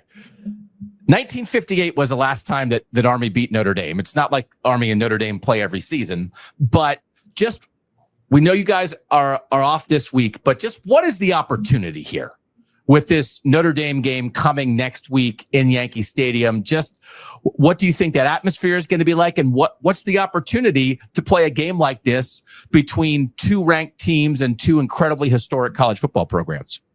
It's a great opportunity. Like, we're going to be playing a great football team and just another chance to go 1-0. You know what I mean? Just let you go out there and play football. Yeah. Do you really what do you really think of Navy? Like, it's like this rivalry is so fascinating. What do you really think of Navy? I don't like Navy. You don't like Navy? Don't like Navy. Just going to leave it at that. You're going to leave it at that. Okay. Would you be excited for, if it worked out, it is kind of crazy to think that there's a possibility of Army Navy in the American Championship game and then in the Army Navy game the next week. Would two games against Navy be too many, or would that be okay with you? It'd be fine with me. I don't think nobody will have a problem with it here. Bring it on. Are you having fun, Kanye? Are you having fun when you're winning like this? Of course. Of course you're having fun when you're like this. Who isn't? What time do you have to get up, though, in the morning? What time you wake up every day? 6:20. Yeah. 6:20? What time you go to bed? Try to like 11:30, 11. I don't know. Is that enough sleep? Are we okay with that? Is that enough sleep? I don't know, man. Got to do what you got to do sometimes. You got to do what you got to do. How often are you coming, you're done with football practice and then you gotta jam on the books? Like, is that every homework done? Yeah. It's every day. For real? It's not like you're getting home from practice and playing video games for 6 hours. No, it's like that would be like a rare day. Yeah. Like you come back to practice. Ooh, got some free time. That's that's rare. Okay. But the precision, man, is where it's at. I would recommend anybody get a look at Army football. It's fascinating. This success rate stat that I cited for just what you do as an offense. Here are the best teams in the country. Army 1, Indiana 2, Ohio State 3, Miami 4, Penn State 5, Oregon's up there, Navy's up there, Boise State is up there. I call that the do your job stat, because success rate is just play after play. Are you doing what you're supposed to do on that play? And I consider that to be one of the highest compliments you could give. You're a do your job kind of team, Kanye. Right. We take pride in that. Like, every single day in practice, we all know our job. We all take pride in knowing our job and knowing our assignment through and through. Yeah. Okay. Keep it up. Thank you. Thank you for joining us here on Kings of the North. You are a true Northern King of Jersey, getting it done up among the foliage at West Point. For anybody out there who's never been to West Point, holy moly, you gotta go. Gotta go once. It'll make you feel like a patriot, but it's also beautiful. So you got to get up there, and it's just the life that Kanye's living every day. Kanye Udoh, one of the best running backs in the country. Thanks for joining us here on Kings of the North. Thank you so much for having me. Appreciate you. I think I said fascinating 73 times in an interview. I also said Dwayne Campbell for some reason. I didn't realize I said at the moment. Dwayne Coleman was the backup quarterback who played when Bryson Daly was hurt against Air Force, and they still did their thing. You in even more now on Army? Feeling good? I am, I like Army and Navy both. I sort of just kind of I'll hop on the bandwagon of whichever one's better that year, which maybe makes me a bad football fan or whatever. But no, I think it's a shame that Navy season has gone a little haywire here after a hot start. But it's cool to see the position that Army is in. I've also never been to West Point. I really would like to go there sometime. Oh, I've never been, like, as someone who, like, I grew up in Philadelphia, I've never been to an Army Navy game either. I would very much like to do that. You could have walked to the Army Navy game at times during your childhood. Yeah, I could have. Yeah. It's really been. I mean, there were times when the Army Navy game was like, okay, I don't know, it's like 3-9 versus. I mean, this is these teams are awesome. It's revitalized the game. It's great for the sport. And again, Army is on a bye week right now, which is why we were able to get Kanye being between practice and doing his homework and getting 6 hours of sleep a night. They're off this week. Notre Dame is playing Virginia, and then it's Notre Dame versus Army in Yankee Stadium the following Saturday. So we'll be talking about that in the future. Thursday, we'll have our breakdowns of all of our games, but it's Wednesday, Landis, which means it's what you're watching, what you're eating, what you're thinking. So what are you watching lately? I've been looking for like something a little snappier to watch, like something. I told you I started watching For All Mankind, but that's like an endeavor, a little bit longer. So I picked up a show called English Teacher. It's on it's on Hulu. I think it's an FX show. One of my brothers watches it and he really likes it. It's pretty funny. It's like 20 to 25 minute episodes about a guy who's like teaching English at a high school and like all the shenanigans that are involved with all of that. But it's my brand of humor for sure. So I breezed through like 3 or 4 episodes of it the other day.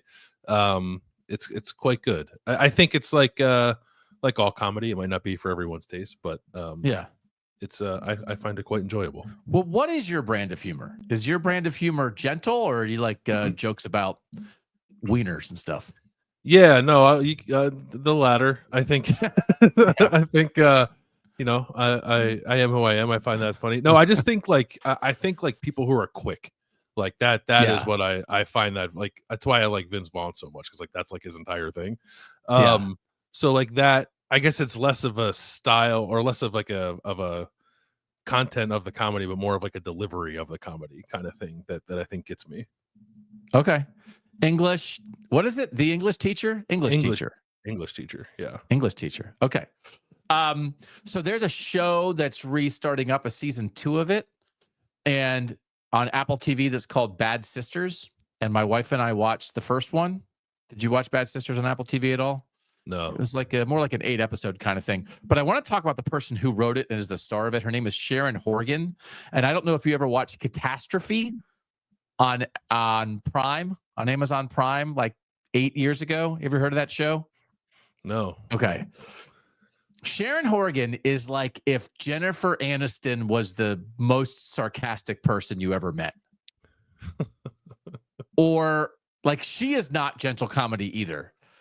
But she's an incredible writer and comedian. She's a great actress. She's beautiful, like it is. And she is absolutely like the most sarcastic screen presence you've ever seen in your life. And she's awesome. I loved Catastrophe. It's about like a sarcastic British woman and this bumbling English guy, and they kind of get together.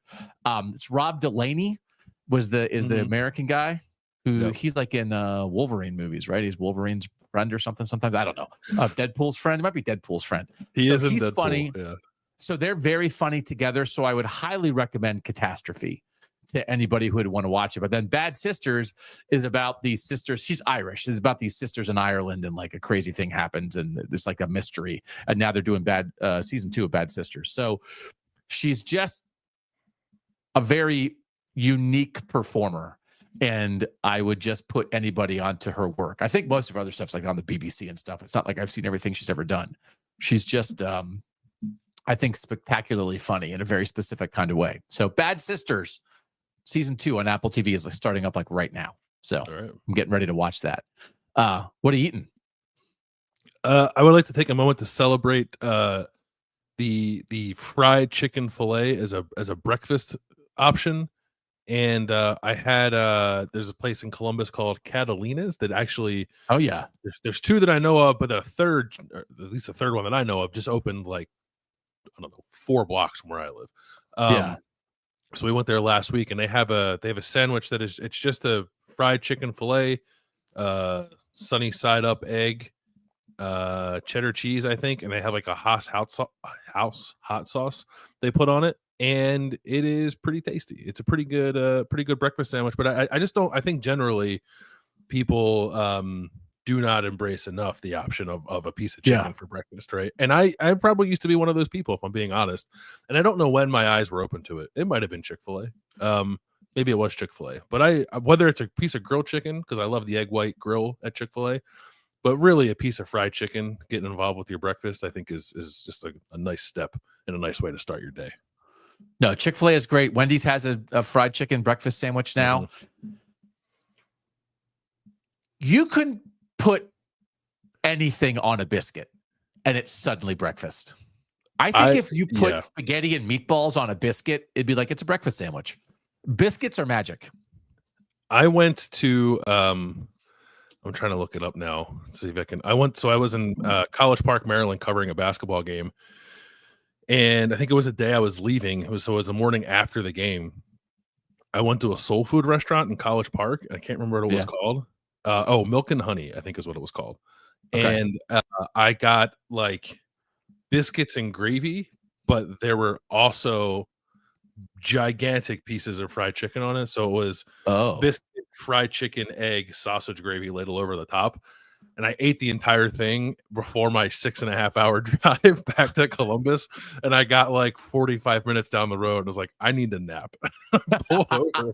And I slept for like 90 minutes after eating this thing. But it was among the best breakfast items I've ever had. So you're right. Yeah, you put anything on a biscuit, it's good. But especially biscuits and gravy with fried chicken. Yeah. When you were talking about that you ate that and then had to stop, I didn't think you were going to have to stop to nap. So that it was to stop to nap. It was stop to nap. Yeah. Yeah. No, I think Catalina's has the pancake balls. Did you get the pancake balls? I did not get them. I've had them before, but I didn't get them this time. Yeah. Little known fact, that was the runner-up for my nickname. French vanilla was first. Pancake balls was right behind it. Was second. Good old Philly Billy and pancake balls. Welcome back to the show. I had a whole thing for eating that I didn't get done, so we'll have to do it another time. But I was at Costco and I got the chili relleno, like made by them, just meat and onions stuffed in a chili. And we've talked about this a lot, that like every culture has meat stuffed in dough, right? And it's like, it's why we love the world, because everywhere in the world you go, you can find meat stuffed in dough. But to take that same idea and then stuff it in a pepper instead of in dough is just, I mean, that's like inventing the internet. I don't know who invented that, and I could make it myself, but I'm a lazy ding dong. But I got like a tray of like the six peppers stuffed with meat and onions, and then cooked 2 of them for lunch yesterday. And it was just absolutely spectacular. Yeah. And now I also, much like a biscuit is magic, I'm not sure. I think I might want to stuff everything in a pepper, or it might just be if you mix ground beef and onions together, you could stuff it in anything. I think you could stuff it in an old tire and I probably would eat it. So it was just a reminder. It's so simple, but it's just absolutely nails, isn't it? Yeah, it's pretty great, and it just makes you feel better too, because you don't you're eating a vegetable when when the vegetable can be the vessel, but like not in a way that you feel like you're forcing yourself to eat vegetables. That's a real sweet spot. That is the key. That could be a whole thing. Vegetable vessels is Bill Landis's restaurant, where it's like you're eating vegetables, but it's like if you put a steak sandwich in a pepper, and I know like steak sandwich, when you eat a steak sandwich, the most important thing is the bread. But if you could get past that and just I've done that. Yeah, I've done like hollowed out pepper. I've done a stuffed green bell pepper, but fill it with steak and cheese. Definitely. Yeah. It's pretty good. Or if you just get like 2 giant stalks of celery and like made a sandwich, made that your bun. That's a celery bun. It's fine. Right. Well, they're doing that at Jimmy John's now. You can get a sub sandwich, and instead of the roll, they just use a pickle. Oh, a pickle? Oh no, Yeah. yeah. No, I did see it because my daughter really likes the sub that's wrapped in lettuce there. But yes, the pickle sandwich. Yeah. What a world. What a world we live in. What are you thinking about? I'm thinking about a different local business here in Columbus because it was very cool. There's a coffee place called Jennings Java that I've been going to since about the time that I moved to Columbus in 2014, or maybe they weren't quite around then. But anyway, I've been going there for a long time, and it used to be just like two guys in a garage, just like roasting coffee and selling bags of coffee, and then they progressed to like, oh, we'll also sell you a coffee like out of the garage too if you want to take one to go. And I think 2 weeks ago, like they finally opened their coffee shop that they've been like working toward forever. And like we went there for the first time a couple days ago, and it's just like a really nice, quaint coffee shop. It's like a place I'm definitely going to go back to and like do some work on when I have time to go someplace else to do work in a day to kind of get out of my house. It's nice to have a new spot like that. But mostly it's just like very cool to see like a couple of guys, whoever else might be involved in the business, like starting something out of their garage. Or out of a garage, not even their garage. It's like it was like a garage, like in a parking lot that otherwise you might think was vacant, and there's nothing else there. Like that's where their business was. And now they have like a very cool coffee shop that they're doing some cool stuff out of, and they just like growing the business. And I appreciate the initiative to get something like that done because Lord knows I could use some more of it at times. Yeah. Oh, that's so good. That makes me cry. Yeah. I hope they're the next Starbucks, and then you can say you knew them when they were in a garage. Do you walk outside in your socks? No. I go. So when I was a kid, we lived across the street from my grandparents, so we would cross the street all the time barefoot, but never in socks. Okay, this is kind of a point of consternation in my house because I go outside in socks all the time. And I always say, like, well, I buy my socks and I wash my socks. So, like, I'll do what my wife's going to come in. Oh, she's not here today. God, if she was downstairs listening to this, she'd be storming in but it's just like, I'm willing to make that sacrifice. I don't really have slippers. I don't want to put my shoes on. I have to go get something in the car. I'm not going to go barefoot. So I'm going to go outside in my socks. And sometimes the reaction that I get from the rest, it really is, I think I am the weird one here, but it's like, like, I feel like a lunatic for doing it. When to me, it's like, okay, I know it's like damaging the socks probably, but I have a lot of socks and I also know where to get them. And if I get the bottom of my socks dirty and they don't get completely clean in the laundry, I'm the only person who sees the bottom of my socks. So is it okay that I go outside my socks, or is that a thing a lunatic does? I don't think it's a thing a lunatic does. I also like the humble brag of I have a lot of socks. Congratulations. Yeah. No, I'm team barefoot. I'm going out to the point where like if I need to like go outside for a second and like my shoes aren't by the door, but I am wearing socks, I'll take the socks off before I go outside. Yeah. But very are you much are you taking the socks off to save the socks, or because you like the feeling of being barefoot? Both, I think. Yeah, I don't mind. I actually don't mind the feeling of like cold concrete on my feet for a little bit when I'm walking. If I have to go outside for a second. In November, you do this in November? Uh-huh. About January? Yeah. About January. As long as there's not snow on the ground, yeah. Although I have done it I've definitely gone barefoot with snow on the ground. Yeah. Wow. Okay. Yeah. That's just how we grew up in Philly, man. That's Philly style. No, I feel like that's what socks are for, kind of.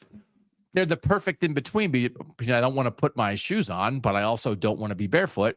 So my socks are here to give it up for me. They'll make that sacrifice on my behalf. So, and again, my daughter, the past couple of years, my younger daughter has got me Elf sock packages for Christmas and The Office sock packages for Christmas. So I just have I am sock aplenty. I don't mean to brag. I know not everybody gets Elf socks for Christmas, so I don't want to be a jerk about it, but I do have a lot. Your significant other's in the comments. No, great. What did she say? Am I in trouble for real? She's watching. I'm right. Okay. It's absolutely not what socks are for. Okay. I'm going to have to call the mayor of Sockville to get a ruling on this. I feel like it is exactly what socks are for. That socks are a barrier between your foot and a shoe, but they also serve a secondary purpose. They are a perfect in between of skin and shoe. All right. I can't believe, why do I say things just to get myself in trouble? I'll just keep my thoughts to myself. From Let now me on, jump Stephen, in what's here your real quick, Doug. I think I agree with your wife. Wearing socks out just because is almost like Fran Brown not showering after losses. But That's right. what's the harm though? What is the harm to the sock or the sock wearer? Theoretically, I don't think anything. It's just like, It's just the what principle about of it. flip flops? Like, But I don't have flip flops right next to the door. Now I have to go look for my flip flops. Yeah. see, I always have a pair of flip flops just right by the door if I gotta like. Yeah, I run got out a pair. I got a pair of outside Crocs I keep by the door. Yeah. Okay. Like take the dog out or go get the mail or. I mean, I wouldn't take my dog for a walk in socks. I wouldn't go past the end of my driveway, maybe to the mailbox, but no farther. But out to my driveway, very, very comfortable with that. Then you're putting your dirty socks into your shoes, but they're my shoes. Do you have like twigs and like pieces of leaves and like, stuff stuck to your like socks? dirt, You do that? like on your driveway. But wouldn't I rather have that stuck to my sock than my bare foot? But then you wear your sock into the house, and you're then tracking it through the living room and the basement, and yeah. Why don't you just and my wife just team up, Mike? My gosh, my wife is tracking twigs through the house with my socks. I need some team sock people here. So this is the kind of thing we you should get? We should get you, Doug. Is like, you seen those? They look like socks, but they're like shoes. I think like runners wear them. Yeah. Like, no, I know. We should just get you a pair of those. You can just the wear ones those that have the time. individual slots for your toes. I think those make you uncomfortable. I don't like those. Yeah, I don't like those. I just don't want to. Because I'm walking around, I'm in my socks. Are you guys like in? Now we're going 17 minutes on Sock Talk. That's a good off-season podcast. Sock Talk. I'm in my socks in my house all the time. Aren't you you're not in your shoes in your house. You're not barefoot in your house, are you? Are you wearing your socks around your house? Yes. I am currently barefoot. You're currently okay. Because to me, I don't want to have to adjust anything. I'm in my socks and I just want to go outside. And it's for 31 seconds and I don't want to have to take anything on or off to do it. So I'll stand by that. Apparently alone. Okay. I know there's some team sock people out there who are seeing this and listening to this and being heard. And I just want to say, I see you. I have worn socks outside, but I don't make a habit of it, says Brutest Buckeye. Okay, well, maybe make a habit of it. Try it again. It's very freeing. All right. Thanks to Kanye Udoh and the Army staff, our guy Eric, for setting that up, and Kanye for giving us some time. It was great to talk some Army football. Thanks to Yogi Roth for making us smarter about Oregon football and West Coast football. And again, you guys should find him at Y-Option with what he's doing with West Coast football. You'll hear him on Big Ten Network games. Thanks, as always, to our producer, Mike. You just heard him, for making us look good and sound good. We'll be back Thursday breaking down and making picks for all of the Northern games and our Kramnik game, Tennessee, Georgia this week, plus some really important G5 games. But for now, he is Bill Landis. I am Doug Lesmerises, and that was Kings of the North.